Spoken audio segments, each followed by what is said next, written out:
welcome to our show about strategies for success in the business of life. As you know, each month we will be highlighting someone I call a power person, someone who holds in their hands and in their brains at least one strategy for success that can be used by all of us. It is fitting that today we have our first guest who is a power person extraordinaire. She is a success coach, an author, a speaker, an adjunct faculty member at 3 local colleges, co-founder of a nationwide campaign, and owner of a marketing firm. And you know what? I get tired just telling you all of this. I'd like to introduce you to my very good friend, Katherine Miracle. Thanks so much for being here, Katherine. Well, thank you. I'm honored to be here. We'd like to talk today about one of your favorite subjects, I know, and that subject is personal branding. So what can you tell us about personal branding? What is it, and why is it so important? Well, thank you for asking. There's so much confusion about personal branding. You know, the shameless self-promotion and the whole point of having a brand.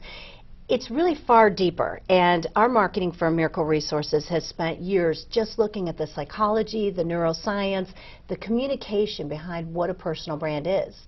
A personal brand, think about what a company brand is. A brand is a promise. It's a truth. When we look at a personal brand, it's what do you value? What do you give to the world? See, each one of us has great talents and great skills, but personal branding brings that out.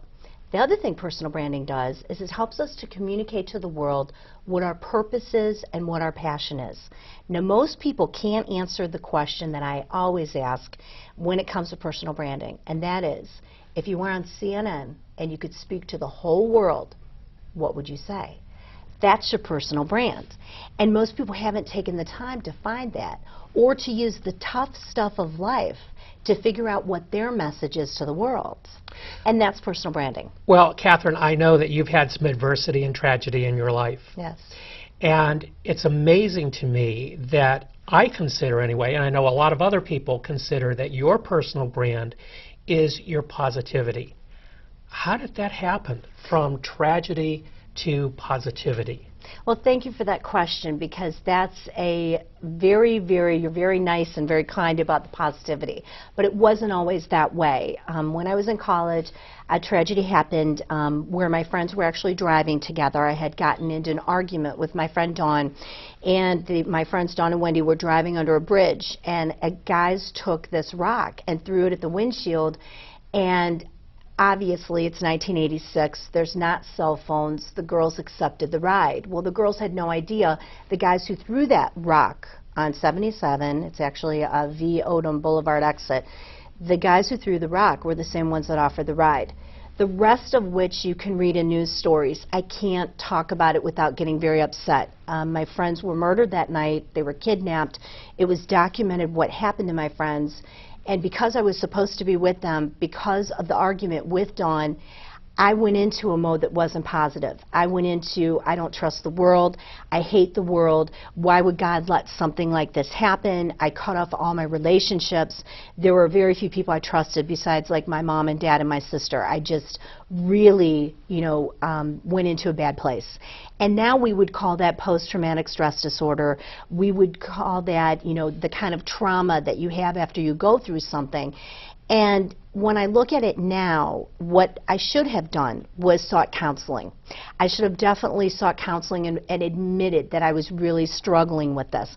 I wasn't going to class.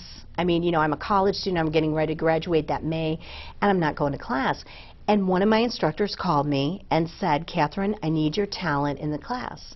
And I came back. And it's funny because now I'm a college instructor, and when they don't come to class, I'll say, I need your talent in class to get them to come back. And so now what I've studied, again, through psychology, through neuroscience, is what's called post-traumatic growth. And not a lot of people know about post-traumatic growth. Post-traumatic growth and working in that direction of using your mind to what you want to come up with. And here's just a small example. The bridge that I told you about that my friends were driving under, I have to take that bridge when I teach at the University of Akron. I have to go under that bridge. For years, I would cry every time I went under. I would like relive the whole thing. I wasn't using my mind correctly. Now what I do when I go under that bridge, of course I acknowledge it, but I think of the good memories. I think of all the great times with my friends. I think about what a difference they made in my life. And so do you see the personal brand is when you take what we call that fire inside you, something you're angry about or something that is holding you back, and you actually go to post-traumatic growth. Neat. That's it. That's quite a story. Tell us then how, now you've told us how you developed your personal brand of positivity. Can you tell us how any one of us can develop a personal brand? Well, personal branding, just like branding for a company, is best done when you look at the inside out. Too many times people will focus on external. They're focused completely on what does someone look like, or this is that skill, that skill. What I want people to think about is this. A treasure chest is what you have inside you. There's skills, there's value, there's talent there. Your job is to pull that out. And creating your personal brand, and again, that's going through using books, going to seminars. My book comes out in June, and that book is called Ignite Your Revolution, and it's a full process that goes along with the workshop. And the key to that is you've got to invest the time. Now, a lot of people will find their personal brand after they've gone through something tough, or they're looking for a new job, or they're a job seeker. Well, I wouldn't wait on finding a personal brand. I looked at this process. We did the research. My students helped me with the research on what does it take to get you to the point of using your skills and sharing those talents. Again, not in shameless self-promotion, that's not what I'm saying, but actually being able to bring value and working with the people who can use those values. So what you're doing is creating a GPS for success. And how do you do that? It encompasses research, it encompasses time, and there's really no timeline. Some people, it takes years. The process we've created is a 10-year investment of talking to psychologists and neuroscientists and marketers, you know, because we use psychology of buying. How do you use your mind? How do you use critical thinking? So for some people it might take 6 months, some people 6 years. Some people, you know, they've already gone on that path. They just need more tools. But why is it so important? Because when we're not living to our authentic self, here's what happens. Okay. We're trying to fit in and be a chameleon, and that's the problem. When you look at a workplace and something just does not feel right, I tell job seekers all the time as I help them market themselves, if this isn't a fit for you, you're going to be looking for another job in 2 years. True. So why not go to that skill set, your purpose and passion, and find the place that you can, you know, do a great job and take that company to the next level. So what is the process, briefly, of course, because if it takes 10 years sometime, you know. For some people. Right. So briefly, what is the process that one looks at? The process is first looking at even as a child, and I think you'll find this fascinating. When I speak on personal branding, one of the things we talk about is the nicknames that you were called when you were little. So let's say you were the pretty one, or the smart one, or the athletic one. What was happening was you were getting branded. Now, you may disagree with that brand. I have friends who they love their nickname, and that's something that helped them develop. I have friends that hated their nickname. I have friends that said they just forgot about it. But do you see what we do to kids? We brand them, and we say, oh, well, this one's going to be great at soccer, or this one's going to be great at this. Well, hang on for a second. What if the true value of you and what you love to do isn't what somebody branded you? So it's first figuring out from a child what things you really loved. What is what is called flow? And in the study of positive psychology, flow is when you love something so much that you lose track of time when you do it. You probably have something like that in your life, that you love it so much you just lose track of time. Right.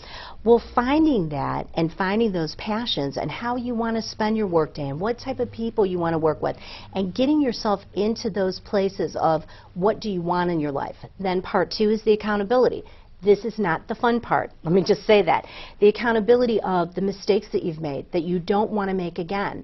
My personal branding helps me know my yes and my no. And here's what I mean by that.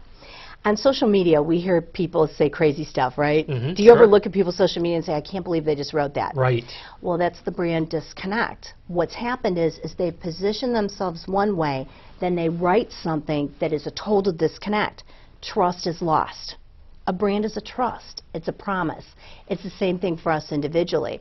So first phase, again, exploration, looking at your whole life and what you want. Second phase, accountability. Again, being clear about what you need to change and what you want in your life. Then the last phase is pure research. You know, if you say to me, I want to be an accountant, I want that type of work, it's finding people you can shadow, finding mentors, actually going and trying that, doing an internship, talking with people who are in that field. Because when I worked with job seekers, you know what I found? People who said, I said, well, why did you become an accountant? They said, well, my uncle was, and I heard it was good money. Mm-hmm. Okay, then you're living someone else's life. You're not living to what you truly want in your life. And that's the key. So it is the business of life, but it's also the personal. And I don't believe they're separate. I know people disagree with me on that. They say, well, this is my personal life. This is my professional life. We live under a microscope. Privacy's dead. I mean, let's be honest. There's no more privacy. You can find out pretty much anything you want on someone. So when you're trying to live two different lives, that's exhausting. Mm-hmm. You are who you are. That's your personal brand. Katherine, you and I have known one another for a long time. And I'm going to ask you this at the risk of who knows what. What do you consider my personal brand to be? Oh, I love this question. Okay, because I was just talking about you the other day with my husband, your personal brand, because you are challenging, and you're now an educator, you're teaching college, you have your own business, you have your own online education, you have your own TV show, looking at your past jobs. You're someone who can challenge people, but yet you have compassion.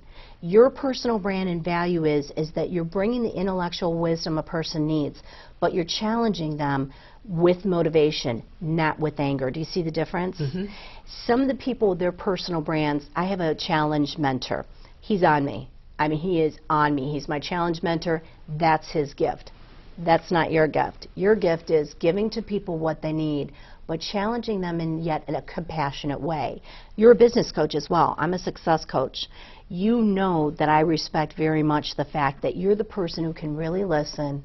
You're a person who will get the resources they need.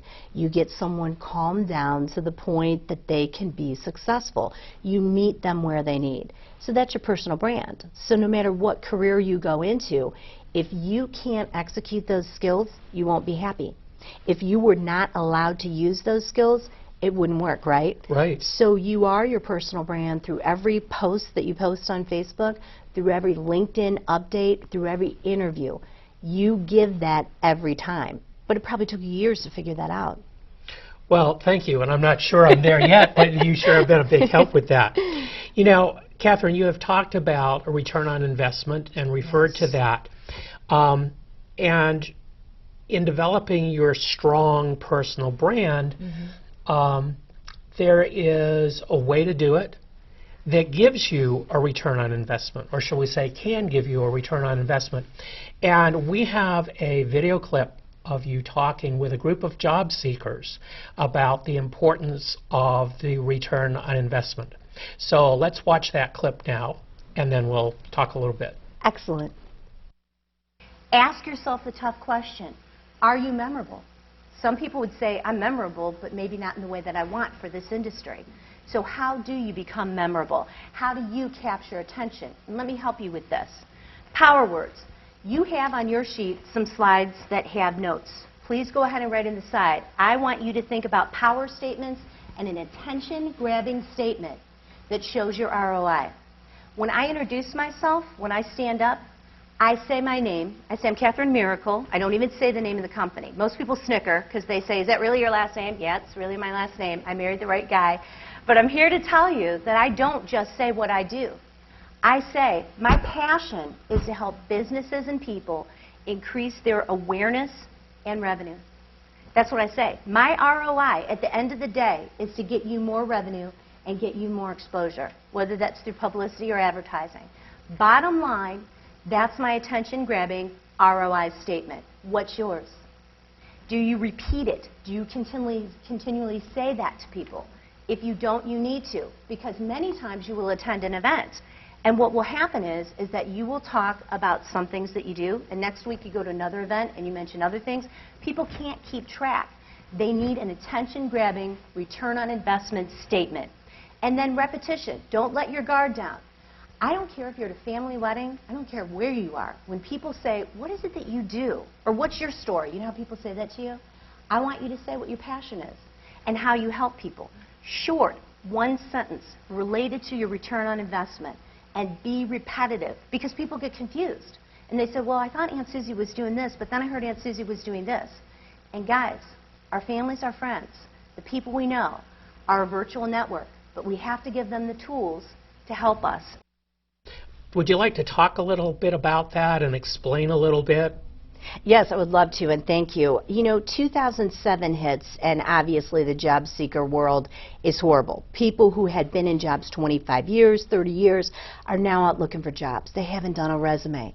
So I got involved because my friend Christopher McCrone and Jeff Nischwitz and David Akers said, guys, we got to do something to help job seekers. Well, I'm the marketing person with the marketing firm. So I'm looking at this, and these people do not know their skill set. Literally, they do not know their personal brand, the gifts they have inside of them. The return on investment is when we can look and say, what do I bring to the table? A lot of people feel boastful saying this, so what we created for them is a sales sheet, and my company worked on this. It's not something like a resume that's sent to people. What it basically is it says, what are my features, advantages, and benefits? And advantages is the passion. Why am I the best one, the best candidate? What is it about that work that I love? The purpose, which we call the features, is the actual work. That would be the title, like an accountant. But as an accountant, maybe you're the one who's great at business valuation. That's what you love. That's what you bring. That's your advantage, thus your passion. Then the last part of it is the benefit. The benefit to the employer by working with them. What pressure do I take off? And we have to be able, when we go to job interviews and when we talk about what we do, to state our return on investment. You know, our return on investment is really what we bring to the table for people, but it's also what we love. It's also what we enjoy.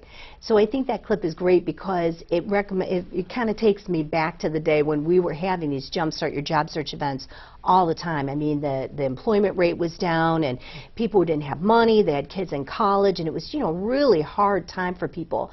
And by doing that sales sheet and that return on investment, we help people understand themselves and how to market themselves without sounding boastful.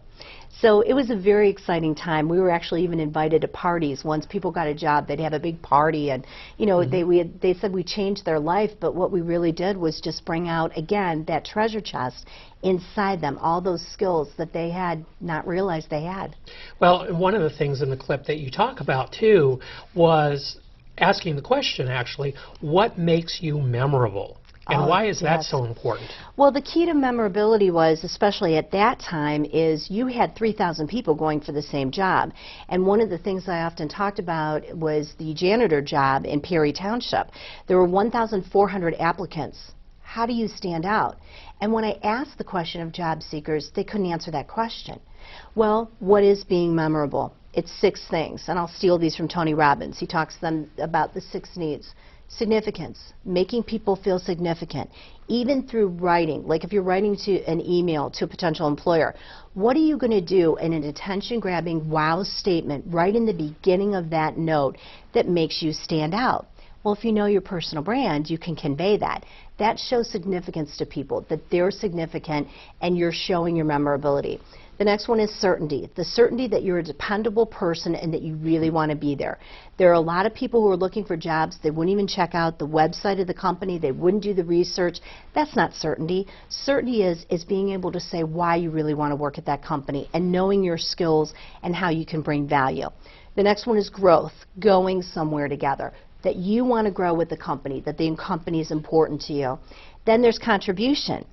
If you're not willing in a cover letter to say, I will call you on this date to set up an interview, they're going to wait for you to call that day. So and you better follow up. You better follow up. And I will tell you, when I wanted to be a college instructor, it was something that I had always wanted to do, and I got my MBA. I physically dropped off my CV.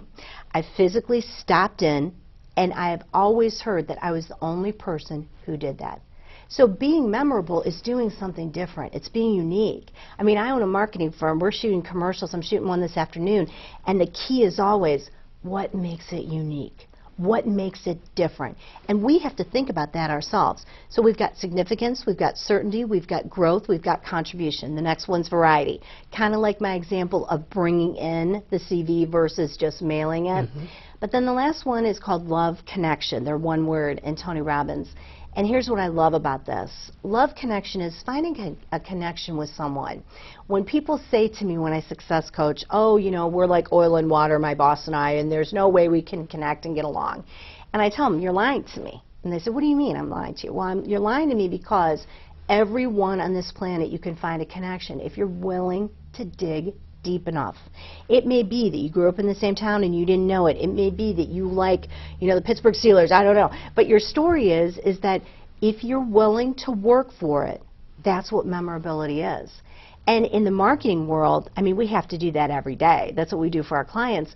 But even as people, what makes you stand out is that personal brand. It's that truth, that promise that you bring to the table. And if you're not willing to share that, then people won't connect to you. And that's being memorable. Well, we so often hear in business anyway about a unique value proposition. Yes. And certainly being memorable is a proposition that is very unique. You know, one of the things that I know that you do and really ties in with the personal branding is your campaign to bring respect into everyday life. And as such, you are the co-founder of a national movement called America's Respect Revolution. Tell us about that, would you please? Oh, thank you for asking. It's absolutely huge. And when you talk about it, I just kind of sigh with the moment of passion, because I remember the day that I said, I've got to do this. I had been talking with people about the lack of respect for brands. You know, you have people in a company that they are supposed to represent a brand, but then they'll complain about their employer on social media. That's one disrespect, okay? They're willing to take the paycheck, but they complain about the company. The other disrespect is every day in the media you see somebody punching somebody on a bus, or somebody throwing somebody down, or, you know, an elderly person, what was called knockout. They would knock people out. And you know, I guess I just got fed up the day of Sandy Hook and thought, you know, here's these kids that were murdered, and, you know, again, that's going to be my thing, because obviously what happened with my friends, you know, that just injustice, I just had to use my voice. And so our documentary, which is called A Miracle Lost, A Brand and Culture in Crisis. And what it's about is the simple disrespect, even to the point of, we've gotten to the point we're so desensitized that we'll say, oh, there was a school shooting. I'll literally walk down a hall of a corporation, somebody goes, oh yeah, there was a school shooting today. It's like it's nothing. And yes, it's marketing's fault, it's media's fault. That's why I teach people to use their mind for marketing for good and use critical thinking. But what we look at is the word itself. When someone wears a bracelet that says respect, or a t-shirt with respect, they stop and think, am I being respectful? We believe, and this is everybody I'm involved with America's Respect Revolution, and getting you involved with it as well, is this. We need speakers in schools. We need coaches. You know, we can't just look at the schools and say, hey, you should be able to find every Adam Lanza, every one of the school shootings, because these are copycats, and we know that. Psychologists tell us that. So what are we doing to get to the kid who doesn't have a coach, the kid who is pushed away and disrespected? Again, the way the person is acting is not okay. It's not okay to bring a gun to school. But we've got to look at before that. What is the core of the real problem? The core of the real problem is that when you're not engaged in some type of community, family, or you have a coach or a role model, what happens is we're not able to identify when people have a mental illness. Then what happens is the violence, the anger, kind of like what I talked about. If you're working with a student on personal branding, looking at their accountability, looking at their life and what they want in their life, we've got a better shot of stopping all of this from happening. The other part is making us aware of respect in the way of which, what is our culture? Is it okay that we're like this? You know, is it always funny in the media when we're making fun of family members? Like, for example, the role of the father. They always say in media that, you know, people laugh at the father. What about that piece of respect? So we're looking at a lot of deep things with neuroscience, with psychologists, with counselors, with speakers. And America's Respect Revolution actually funds us to be able to send people into schools and the workplace. Because, oh, by the way, bullying in the workplace is just growing and getting huge. It is huge today. It really is. I come across very many examples of that, and people who don't even know that they're doing it. Exactly. How does success coaching really fit with the idea of teaching respect and personal branding? Well, here's a great example. We were able, through America's Respect Revolution, because we have investors through crowdfunding, and we have a website, America's Respect Revolution. A gentleman, CEO level, had sent in money so we could go into a company and success coach. We success coached a woman who shared that when she was little, her family was divided. There were problems within the family. She was the person who brought all of the kids back together so they could live in one foster home. She had to use bullying skills to make that happen. Now you're going to say to me, oh, that's not okay. Well, what her way of dealing with it was to get the family back together no matter what. Well, those skills she tried to use in the workplace. She's a great worker, did a good job, but when the bullying would happen, it wasn't working. So success coaching helped her to see that those skill sets that she had to adopt as a child were not going to work as an adult. And these kind of things, I mean, you and I could go back in our lives, and hey, we all have skeletons in our closet, right? We all make mistakes. And we could say how something we did did not, what we'll call, serve us well. A success coach can help you map that out and plan a strategy so that changes. Teachers in the classroom don't have time to do that, and teachers are wonderful. I'm a college instructor. I work really hard. I do not give up on my students. I know you don't either, but we don't have that much time. So that's why America's Respect Revolution in the workplace, organizations, and schools, it's everything. It's so important, and I'm so passionate about it because it's not just brands. It's not just in companies and protecting brands. Yes, it does have a revenue benefit. There's no doubt about that. But the core of the real problem needs to be addressed. And I don't think we're addressing it in this country. And I ask people all the time what they think of respect. You should hear what people say to me. So I founded this basically because I got sick of talking about it and I wanted to do something about it. Well, and it sounds like, obviously, that's a passion of yours, and it fits so well with the personal branding aspect. So when we talk with folks out on the street, we should try and figure out what their personal brand is. We should help them discover their personal brand and work on it, and really, through that, make a better society for all of us. Katherine, thank you so much for being a guest on our show today. It has been so great discussing about your passions and mine and learning a little bit about myself. And I wish you all the success. And hopefully our audience out there will start working on their own personal branding. Great. Thank you so much. Thank you for having me.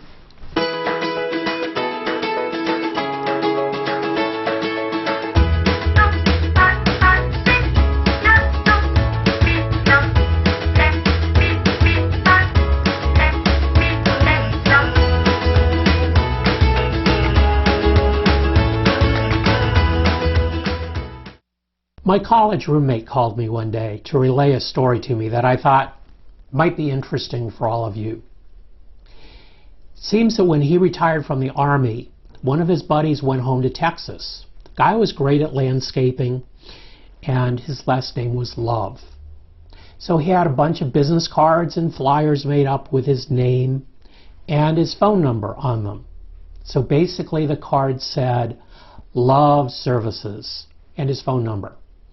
Now, when his wife and his daughter started taking those phone calls, there was mayhem. So, the moral of the story here, think about what you do before you do it, because an innocent move might not work as well as what you might think.